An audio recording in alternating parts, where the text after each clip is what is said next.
বাংলাদেশে জাতিসংঘের শান্তিরক্ষী পাঠানোর প্রস্তাব দিয়েছেন ভারতের পশ্চিমবঙ্গের মুখ্যমন্ত্রী মমতা বন্দ্যোপাধ্যায়। সোমবার দুপুরে পশ্চিমবঙ্গ বিধানসভার শীতকালীন অধিবেশনে যোগ দিয়ে তিনি আহ্বান জানান। মমতাই বক্তব্য দিয়ে তীব্র সমালোচনার মুখে পড়েছেন বাংলাদেশ ও ভারতের রাজনীতিক সহ নানা মহলে। এবার মমতার এই আহ্বানের প্রতিক্রিয়া জানিয়েছেন ভারতের বিরোধী দল কংগ্রেসের সংসদ সদস্য শশী থারুর। মঙ্গলবার তিনি বলেন, মমতা শান্তিরক্ষীদের ভূমিকা পুরোপুরি বোঝেন কিনা তা নিশ্চিত নই আমি।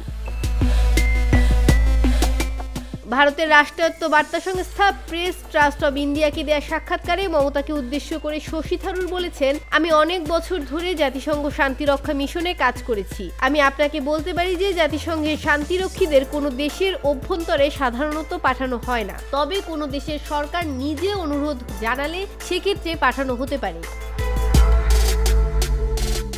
তিনি আরো বলেন, যখন কোনো দেশ একেবারে ভেঙে পড়ে তখনই শান্তিরক্ষীদের পাঠানো হয়, তাও সেই দেশের সরকারকে জাতিসংঘের কাছে শান্তিরক্ষী মোতায়েনের বিষয়ে অনুরোধ জানাতে হবে। তবে বাংলাদেশে কি ঘটছে তার উপর আমাদের নজর রাখতে হবে, এ বিষয়ে আমি পুরোপুরি একমত।